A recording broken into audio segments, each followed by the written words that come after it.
Ito na nga ako, di ba? Ay! Ay, Ano ba? naku! Ano ba yan? Kapag talaga nakita ko ulit yan, ako babalatan ko siya ng buhay. Ikaw? OMG! Magkakilala kayo? That means both of you are heading for something heavenly. Heavenly talaga. Baka hell ang ibig mo sabihin. Oy, ikaw ang nagdala sa akin ng hell, no?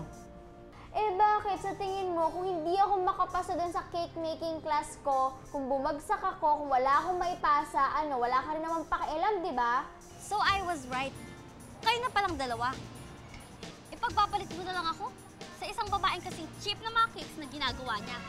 Well, excuse me, dahil wala akong panahon na makipagtalo sa'yo. Ang pagpastos ka! Chen, ano ba? Tama na! Ano ba? Chen, tama na! Bastos Ayun. ka! Lago mo! Boyfriend